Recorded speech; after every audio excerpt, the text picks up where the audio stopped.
Good morning, everybody. Welcome to the webinar on digital building logbooks for circular and affordable built environment, from policy theory and practitioner perspectives to real-world impact.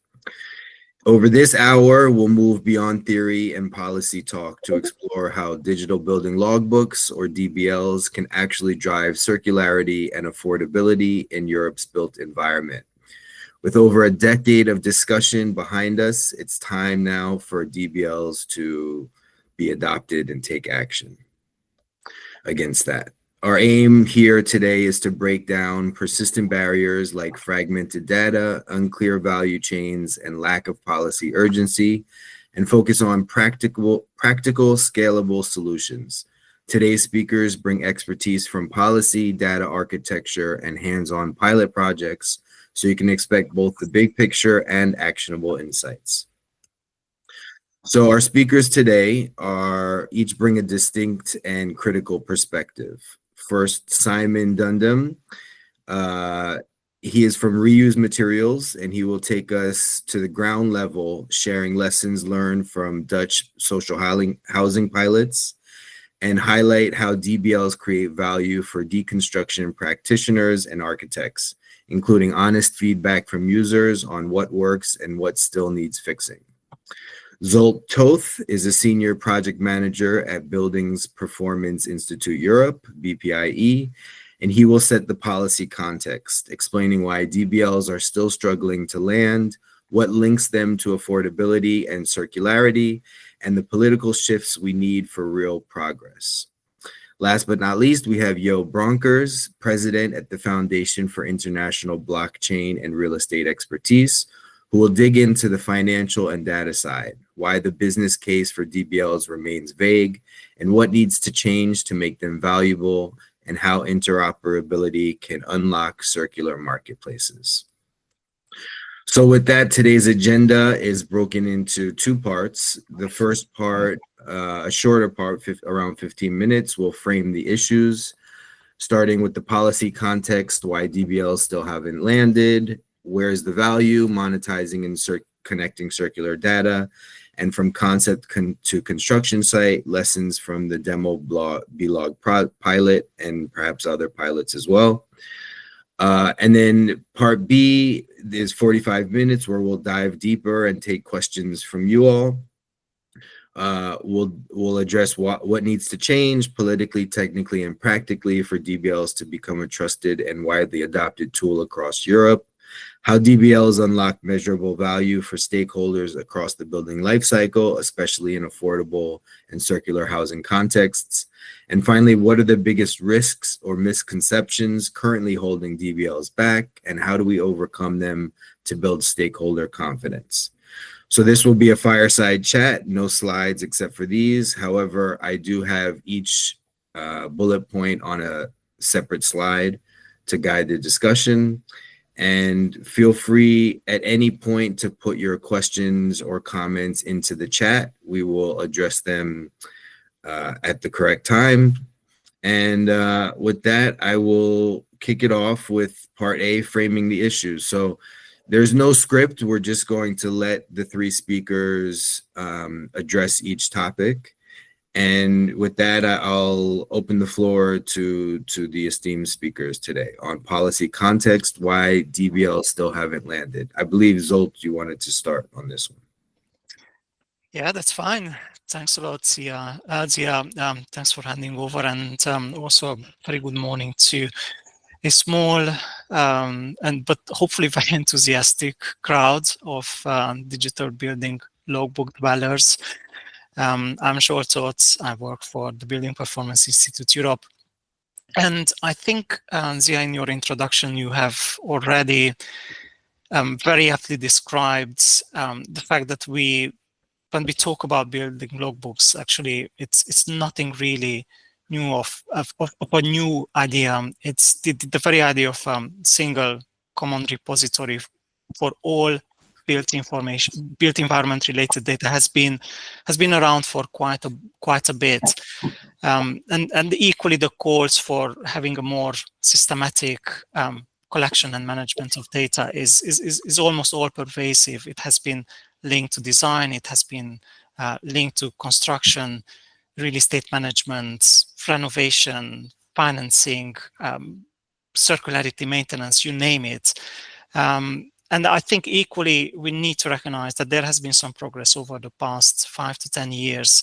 But when we talk about policy development, I think it's also fair to say that there has been a slightly limited political momentum.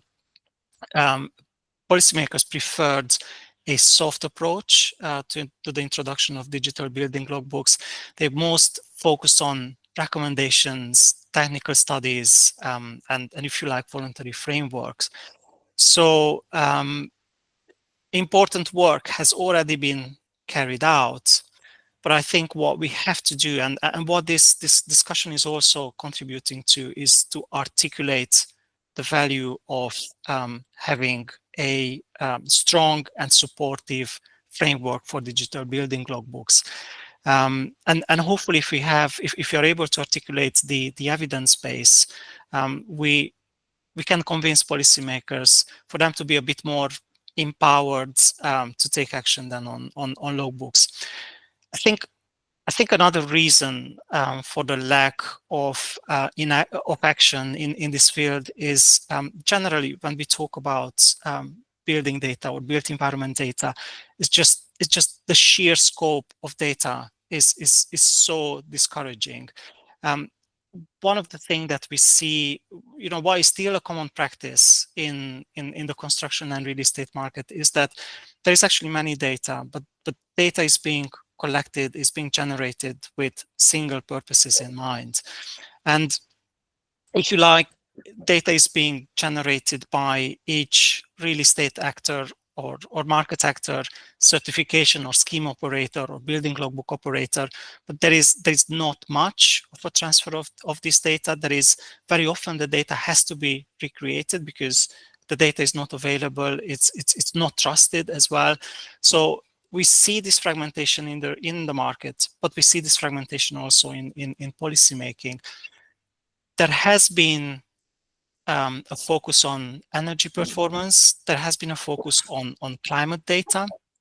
But I think overall, we failed to capture this sort of wider value and the wider importance of this wide scope of building data that the digital building logbook could collect and could store.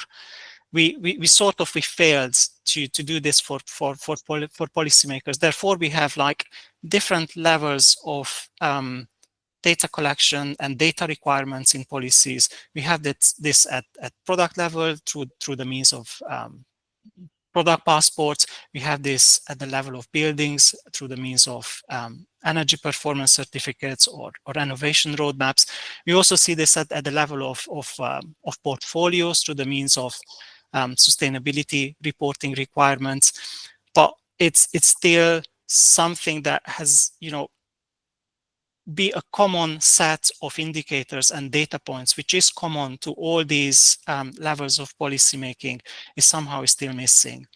And of course, this is creating a huge administrative burden for the industry, and it's creating additional costs. But now, just to bring this a bit into the theme and the focus of this conversation here this morning, I do also see that there is opportunities. So housing is and circularity as well. They are certainly the big topics for policymakers and the industry today. And I see the opportunities of making the link to DBLs and how using the strategically digital building logbooks can be a response actually to the dual crisis that we are dealing with in terms of climate as well as housing. And I think we talk about this more later. So just to conclude on this point, I think we have to pitch digital building logbooks not just as a digital tool or as a data container, but more like how this is a strategic enabler for a data-driven and sustainable and equitable transformation of the existing building stock. Okay, thank you, Zsolt. Next, I think Yo will describe the monetary case, why it remains vague for DBLs and what needs to change in terms of data interoperability and reducing knowledge gaps to enable circular marketplaces. Yeah. Yes, and maybe I can seamlessly continue where Zsolt ended, because I think we have to look more on the value. And what you now see, actually, there are only in the market 2 drivers for people to change their behavior. The first one is that they can have a better alternative that lowers the cost, or that gives the solution faster or has more impact positively. And the other way how people come to action is if they are forced to, for example, because legislation changes. And what we see, especially here in the building environment, we wait until there's new legislation. Particularly, we see a lot of changes in the sustainability sector. But what if we look, how can we create value? And I think if we then compare the real estate sector with other industries, we see that real estate is in digitalization, maybe one of the biggest lagging sectors. We do not do that much digitalization, and we complain a lot about the fragmentation and the silos where we store our data. But let's imagine what we can achieve if we can get rid of this. If you look to a building, on average, I think the average life cycle of a building is 60 to 70 years. That's quite a lot. And a lot of information about that building is produced in the beginning. But when it is handed over, when the construction is completed, I think already 80% of the information gets lost. And then the successor who owns the building and who wants to do maintenance, he has to create again this information. And couldn't we organize this in a better way? And isn't there a lot of value that can be created? And I think the simple answer is yes, but we need to open ourselves to that.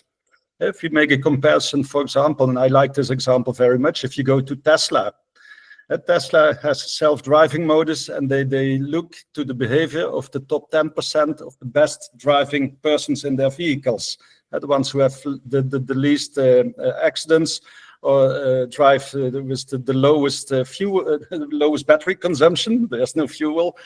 But what can you learn from them? How do they behave in the traffic? And when you learn from that, and then you can project that, duplicate this to the 90 remaining percent of drivers, so that their self-driving modus becomes more efficient. Well, this is where I see that a digital building logbook can really become the core of how we can create value for a building. The building stands for 60 to 70 years. So when we start collecting information, let's put it in a digital building logbook. That's when we start the operation of the building, a lot more data will be collected. But if we know how certain processes can be optimized, because we can compare different patterns, that is the way how data-driven decision-making and data-driven improvements can be achieved. Well, on the moment that we are entering the era of AI support, the AI, I think this can only be further accelerated. What if we have some good quality data about our buildings, and if we can be assisted by AI guidance, how fast can we then further improve this value? Well, and if you think what can be that value, if you look to the different stakeholders, it can be a construction firm that can reduce failure costs in the moment that they need to put the building together with all the subcontractors, or the software companies providing software. They can connect faster with their systems to the available data, and having less retention. Or you look to material suppliers, they can give more information about their materials so that they can become the preferred suppliers in BIM models. Or asset managers, they can reduce the operational expenses by 10 to 20% by more data-driven decision-making on heating or cooling or other energy performance, or increase the rental value, and related to that, the property value itself by 5 to 15%. Also on the safety part, in the UK, they have the Safety Act, where the owner needs to have all the information that is about the safety of a high-rise building. Well, the building logbook is a kind of a place where you can bring everything together. And That's where I see the value happening. But what is very important is that we get rid of the silos, and that we as an industry are going to see the value, and that we put ourselves open. And why the last thing that I would like to say about it is that it is all the more important into the future, because the data and the way how we act with the data about the building and how we use the building as a kind of a central piece in an urban system, because also traffic will be more and more data-driven and related to buildings. The energy grids will be more related to buildings. The pollution will be, the water cycle, everything will be more data-driven. So if a building can be part of this urban integrated system, then it only will accelerate. And that's what I see as the future, that we together as an industry, not because we need to do it, because of a new law that enforces us, but because we want to do it, because we see a lot of value. That's what I would like to advocate for, that we explore together. Thank you, Yo. And before we move into the more discussion portion, Simon will introduce some Dutch social housing pilots showing how DBLs can create actual value for deconstruction practitioners and architects, and feedback from stakeholders on data usability and marketplace preferences.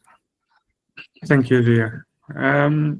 In the demo block project, we have 3 houses that were central in analyzing the aspects of a digital building passport or a building logbook, because it's also about definitions. So logbook is the central definition.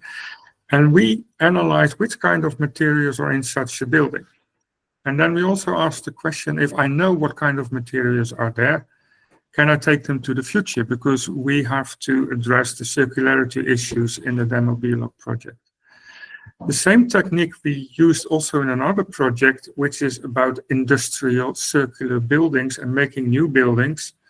So we could analyze, if we know what kind of materials are in that building, and if we know we can deconstruct them easily, so removability is optimal, why should we not put these materials on the balance sheet of that building instead of depreciate the value of the building each year and things like that? So what does it mean as a value perspective? Because combined with property rights management done by blockchain technology, we know exactly who's the owner, what is it valued, how can it be valued, and is it also fit to deliver in the future? Because then it will reduce cost also, because I got the future benefits. Well, we calculate this for a building about 80 square meters. It's industrial based. In our region where we're living now, a demand is coming up how to organize 4,000 buildings in such a way as part of a renovation plan. And we calculated the residual value of the materials. But not only that, because everything is removable, some companies already say, we don't want to sell you the building, the materials, we're going to hire you the building materials. That means a difference in interest costs. And because it's flexible and because everything is organized, we also made an estimation of what Jo already said, all kinds of failure costs in the production process. Very important also from a geopolitical perspective, because we should save our materials. It's a geopolitical challenge nowadays. That standardization process not only meant value concerning materials, but we also calculated what does it mean for CO2 emissions? Because if I know everything, I can organize also an emission process concerning materials and a building process in a different way. And for the Dutch case, the nitrogen emissions, because everything is linked to nitrogen emissions in the Netherlands. CO2 is not so much, we handle that, but nitrogen emissions is a big problem. So that's our 5th part of our social cost-benefit analysis. Then, of course, if things are standardized, we know how to maintain buildings. You already said that. It normally decreases the cost of maintenance by 50%. And it also means something concerning how to connect with electricity, so get to the other parts of a building logbook, for example. How do we deal with energy performance? Can we use it for electricity grids, things like that?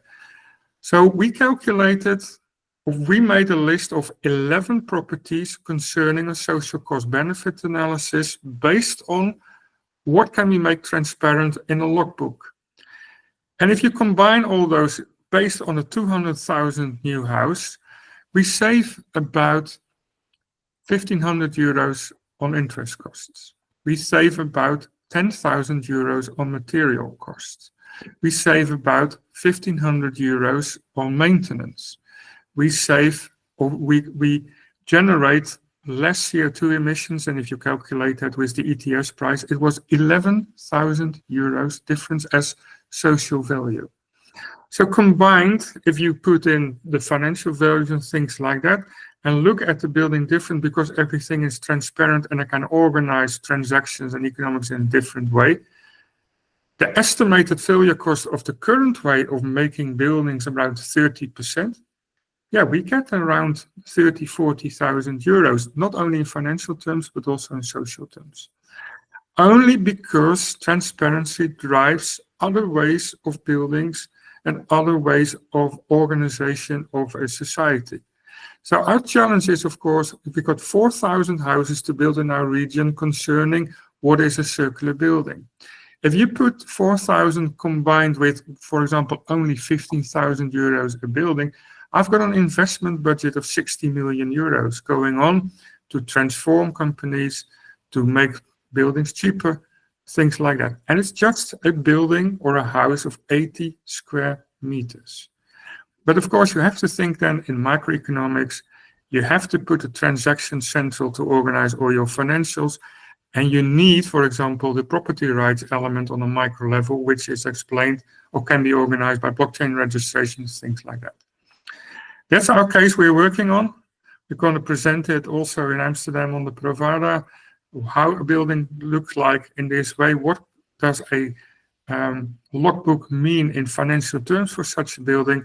And we're going to present something on the macroeconomics of regional development. If 4,000 houses are going to be built concerning this methodology, what does it mean for the region and how can I proceed with that in an operational way? That's my part. Great. Thank you, Simon.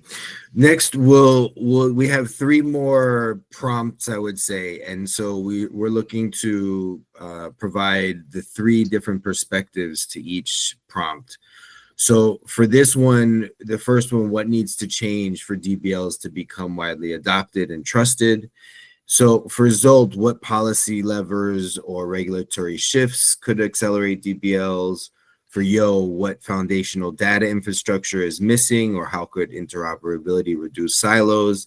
And for Simon, what would make DBLs valuable and easy to integrate on real projects? All right, Do you I want can to go start? first. Yeah, I can go first. Yeah, I was listening very carefully to what Simon was saying, and I think the examples as well as the quantification of these of the benefits of the various uses of building logbooks is simply amazing, and I think this is what very much the evidence base that is required policymakers to act on digital building logbooks. And I think it's also listening to what Simon was saying. Yeah, there are many potential uses of building logbooks. So let's say like fully developed building logbooks and having a fully developed data infrastructure in place that would support re-apping all these benefits. And that's something that is considerable amount of work. But to come back to your question, Zia, in the short term, I think what policymakers will have to do is probably the short answer is the obvious one as well, is just to start mandating the use of digital building logbooks. We have a good reference already in the European policy framework. The newly recast Energy Performance of Buildings Directive defines the digital building logbooks, and it highly encourages member states to use it. But this is just still, as I said earlier, it's a soft measure. It's also an opportunity, I think, to make this a bit clearer when European policymakers are issuing guidance, implementation guidance for member states to just simply elevate the importance of digital building logbooks and link this to the achievement of all these policy objectives that Simon was talking so eloquently about earlier. But obviously, this is not just about the digital building logbook, but what it represents beyond being an information tool and what it stands for. And it's very much this idea of having a enabling data infrastructure that is almost like in a public realm. I think, Simon, you are always using this beautiful metaphor of having like an information highway that enables, through the various exit points from the highway, it enables all these various building logbook modules or services. You were talking about reuse of materials, but it's also, yes, a lot about renovation. It's a lot about, just maintenance, reporting, and so on. So for that to work, I think first and foremost, we need that sort of common data dictionary. We need to have that sort of elemental understanding about the central data points that are relevant for buildings and the built environment. So that is like a core part to all building logbooks, but not just building logbooks, but also similar reporting tools, be that formal, informal, be that market-driven or public-driven. And that I also think that in order to come to that, once we have that sort of common agreement on relevant data points, which of course would describe the data, would make data interoperable, would make the reuse later possible. I think it's also very important then that policymaking, in terms of policymaking, there is alignment across what is being asked from the real estate and the construction sector when it comes to reporting, when it comes to be that at product level, be that at building level, or be that at portfolio level. So that is also like creating very much the demand for the quality of data, because what we also see that there is a bit of reticence or pushback from policymakers when we see that. Most recently, a clear example is on sustainability reporting. And I do believe that real estate actors and generally, especially small companies, they perceive this as a burden. But the solution is not to stop the clock or to reduce demand for reporting. It's more like providing the tools such as the digital building logbooks that enables the information management and reporting in a more cost-effective and seamless way.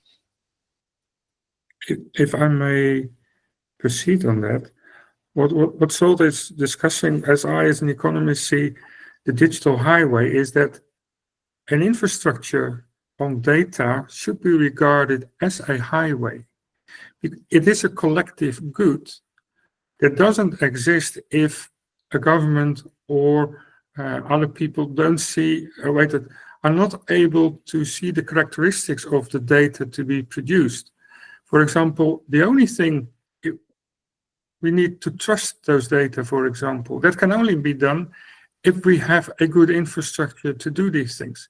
And once the infrastructure is there, a lot of different things can be organized according to that. So what Jo and I also did for the Dutch Growth Fund, which is abolished, is to make an analysis about what kind of market failures are connected to make such a digital highway of digital logbooks on a massive scale. And then you see you can also compare this, because it is a non-rival good, as an economist would say. That means that the consumption of one person of the good doesn't diminish the consumption of another one. In practice, that means nobody is producing this highway. We also had a discussion, if you see it as a highway, as a collective good, it's more or less the same characteristics as a railway line, which is, for example, a main part of Europe's structural funds funding. In Northwestern Europe, you could see all kinds of money and budgets for these kinds of things. So in order to be adopted widely, we should understand also the economic characteristics of such a data infrastructure. We should recognize that it is a collective good, which is important as having defense or dikes or highways or things like that. And that once the highway is running, and of course standardization of highways will and also proceed, we will be able to reap all the fruits of lower costs this, lower interest costs that, and things like that. If we haven't got that infrastructure, we stick on the old road of all kinds of legislations and directives which come forward from a linear economy, an economy with a lot of barriers involved. And this problem is not only solved by creating directives, but you should also use funds and other things to create this highway. That should be combined, and then it can also be part of a trusted and widely adopted tool. And of course, projects like Demo, BLOG, or Symphony, or Discover, or others, they help us to create such highways. And it's more or less in all kinds of European programs, but you should really recognize, see it as a highway, construct that highway, and then we start reaping the fruits of that highway.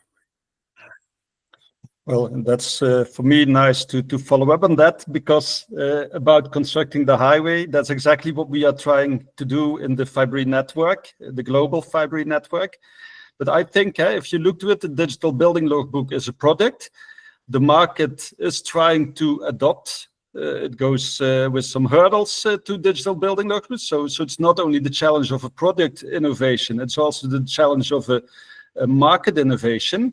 And then we are talking about this highway, the infrastructure on which you want to exchange data. That's more a system innovation. So actually we have on 3 levels an innovation that we want to realize into the market. Well, and what I then say, I'm for Fibri, blockchain and real estate. Do not try to solve this systematic innovation with the solutions that created the past, but let's open our minds and let's take a look into those who are shaping the future. What is their approach to do that? And that's what we did when we defined a solution for this highway.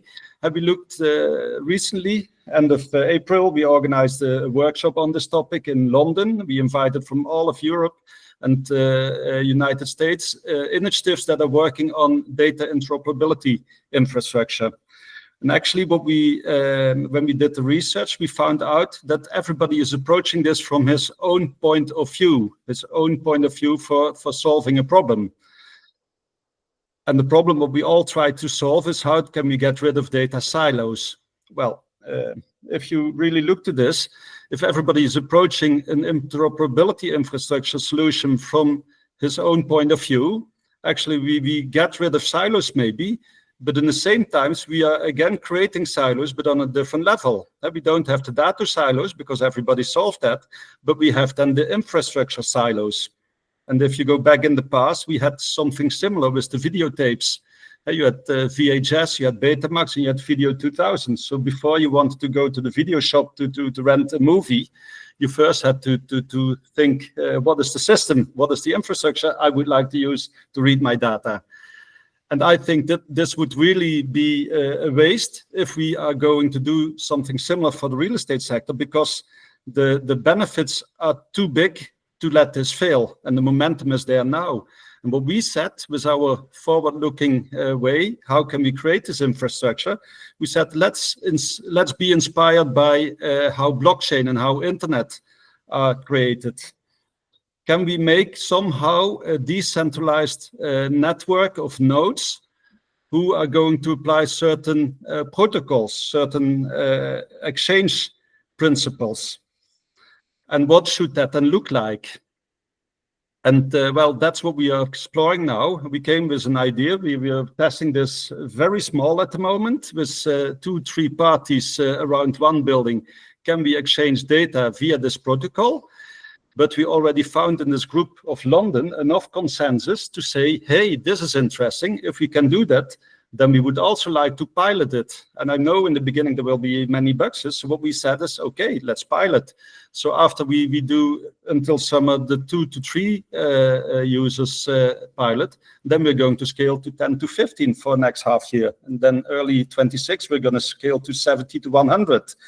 And the good thing, if you look how this can be made interesting for everybody, is that the cost of such a pilot, in the beginning they will be pretty high, but because we scale quite fast in the number of users, it really reduces the cost per individual users. So I dare to say that we can already start testing for 10,000 euro per user in 26, half a year doing some tests and running towards this project. And every time when we manage to scale up, then we create an international network with the network, connecting the networks and the initiatives that try to build this interoperability. And then I think, coming back, we're not building a new system by the ones who created the failures of the past system, but we put ourselves completely open to use the insights of how a future data industry can be created by applying the technologies that we have at hand at the moment. And that's the way I think we should all try to go.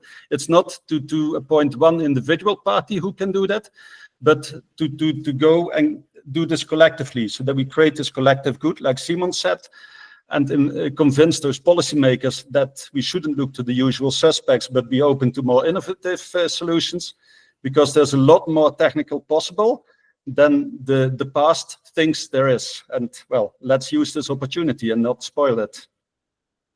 Thank you, Jo, because the future is also important from my circularity perspective, because circularity is nothing else than delivering that brick to the future.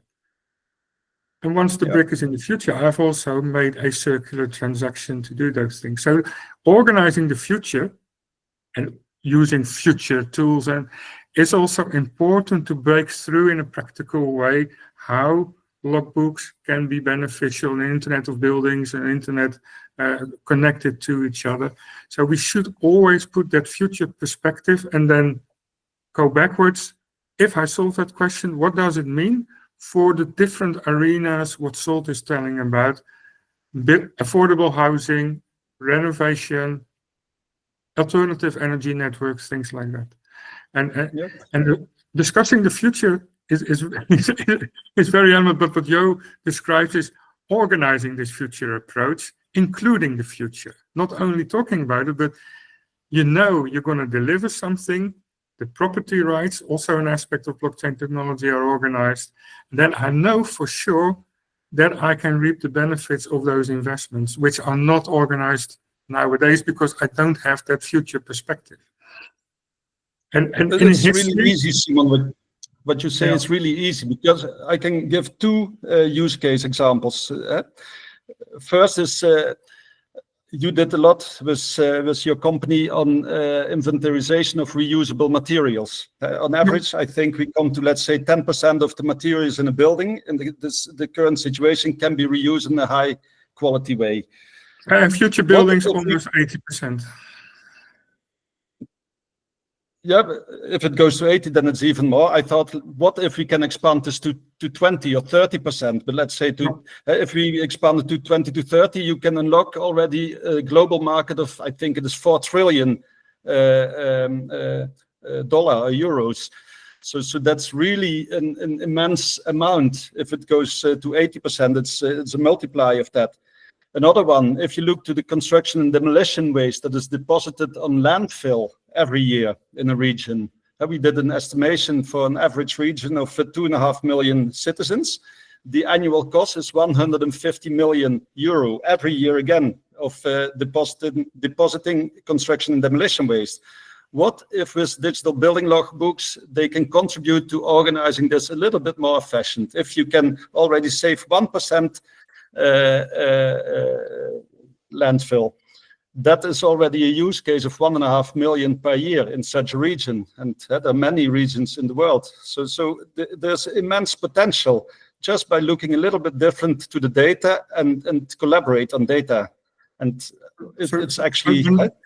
So Jo, a nice description of 3 exits on the digital highway for the data infrastructure for buildings, just described, because there are many business cases if you construct the digital highway.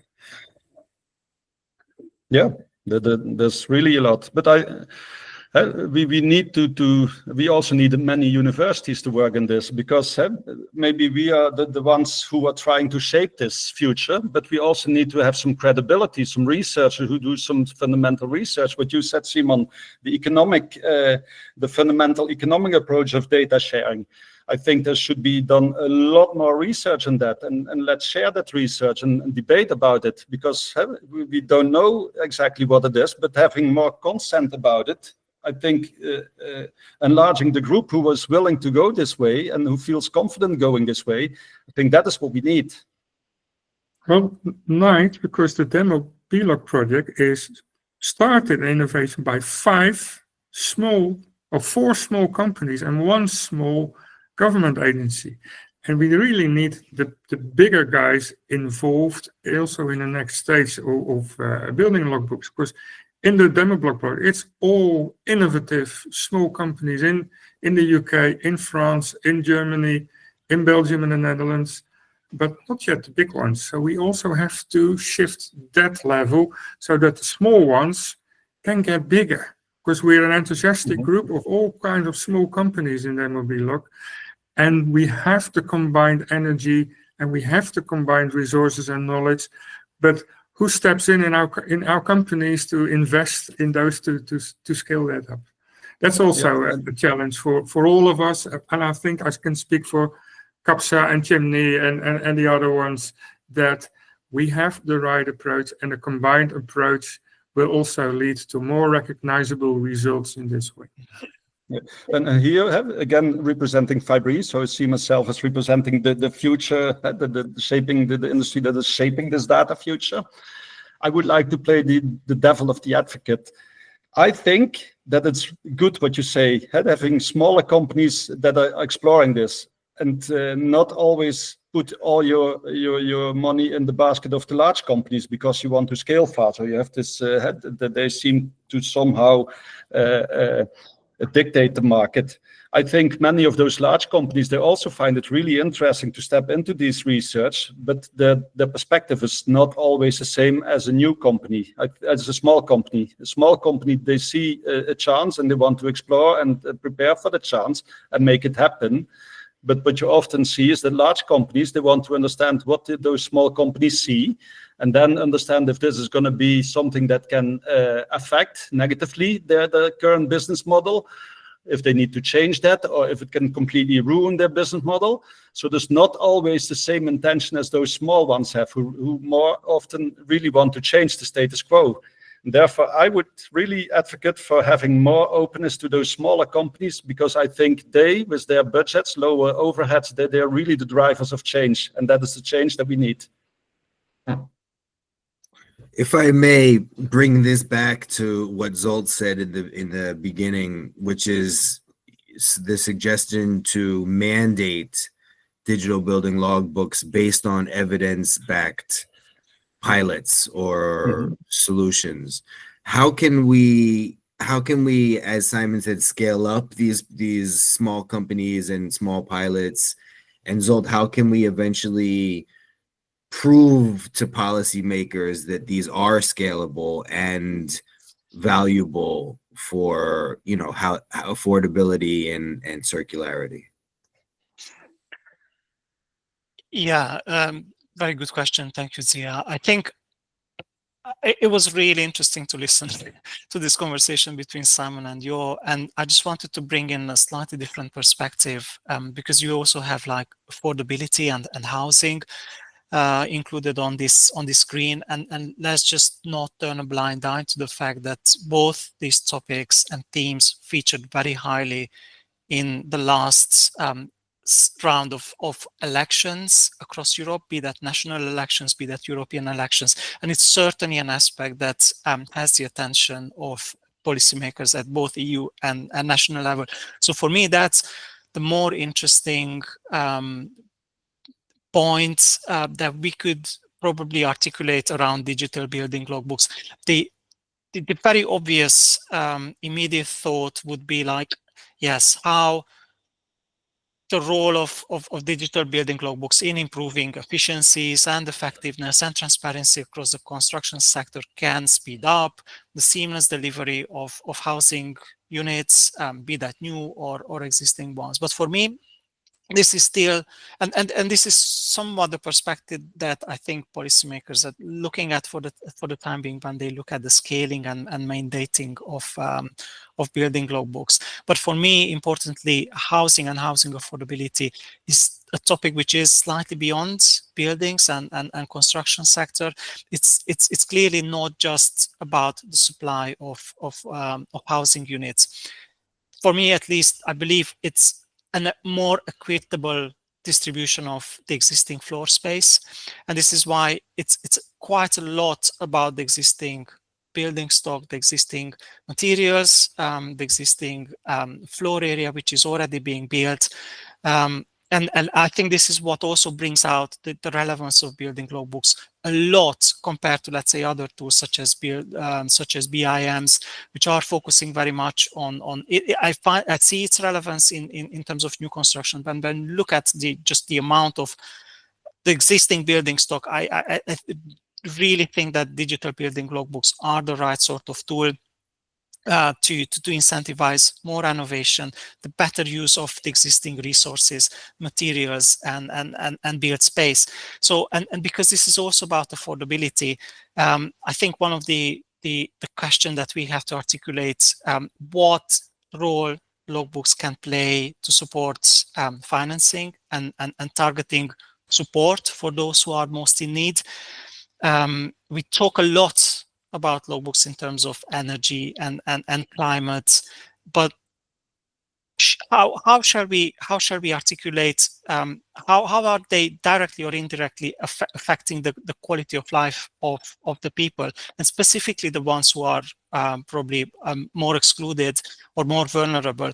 Can it improve access to finance? Can we link digital building logbooks and better information to better advisory services for these people in need as well? How can we protect the owners and the tenants in a way that the building logbook can act, let's say, as a seal of quality or as a mark of quality for, let's say, indoor air quality or indoor environmental quality, the quality of the building materials, the true costs of the maintenance and the operation of the buildings. So, and I think, as Simon was saying as well, can ultimately building logbooks bring down, let's say, the costs of building materials and create a market, a more affordable market for circular materials and the reuse of existing buildings and existing resources. Okay, thank you. I think that's a perfect transition to our last topic, which has already kind of been addressed. But what are the biggest risks or misconceptions from your perspectives currently holding DBLs back, and how can we overcome them to build stakeholder confidence? Yeah. May I start answering this? And please. I would like to answer also the question that Zsolt left behind. How can we create more affordability and more healthier urban areas with digital building logbooks? Two examples, and they really speak for themselves. The first one, Simon almost touched upon. What if a digital building logbook can hold information about certain materials that can be easily reused in a high value way? What if we can certify those materials, not making the materials cheaper, but organizing the finance of the materials of the building in a different way? In the current situation, the finance of a home, you have maybe some own money, it's an own equity, and you go to the bank for a mortgage loan. Let's say that an average home costs 400,000 euro. You manage to finance this with 50,000 own and 350,000 mortgage. What if 25% of the materials can be certified, and those certifications can be issued as a share, so that we can organize a third investment stream? Then maybe, let's say 25% is 100,000. We only have to find a mortgage for 300 minus 5 for 250,000. So from 350 in the beginning, the cost of a mortgage goes down to 250. And I think this is almost 30% cheaper, more affordable housing costs that you can directly organize without having to lower the cost of materials, but to organize the financing by the use of certificates, where blockchain plays an important role, but the digital building logbook is playing the pivotal role, where that enables And the other use case is healthy buildings. We did a pilot in Amsterdam, where we wanted to measure the air quality in those areas where we had more trees and more urban green, compared to those areas where this was less available. Well, if you can measure the effect, you can also translate this to the value of homes and the long-term development of that value. And what we learned when we looked to many cities is that when the city grows, you see that the inner cities, they have more concentration of buildings, of concrete, and the green space is more at the outskirts of the city. And what you see is the people who can afford it, they also move further outwards. And then you see the inner cities, they actually decrease in quality of living. Well, what if we can find incentives that we say, well, we are going to measure the green quality in the inner cities, and we put reward systems to that, and we reward those people who manage to upkeep that, and we relate this to the value of the buildings that are in close proximity, then you again create a different finance model behind the value of a building, and this can become an incentivizer to have more green spaces in inner cities and to plan for that, because then the value is not only square meters concrete, but the value is the quality of life that will be rewarded. Two very simple use cases. One small addition, what Joe is telling, I can only get a mortgage if I have security rights. So if I have the ownership rights defined and specified in such a way that something goes wrong, I can recall the value of those materials. And that's also important because with a digital logbook combined with blockchain registrations, I can organize those property rights. And what Joe is already addressing is that the combination between a brick, the ownership of the brick, and the financial world, which is currently not done, we have to combine those three. Otherwise, all materials are stranded assets, and we can't use them in a flexible or in a finance way like this. That also says, gives an answer to the question, is if we only see DBLs as a technical standardization issue, we're not getting any applause. That's for the technicians to do.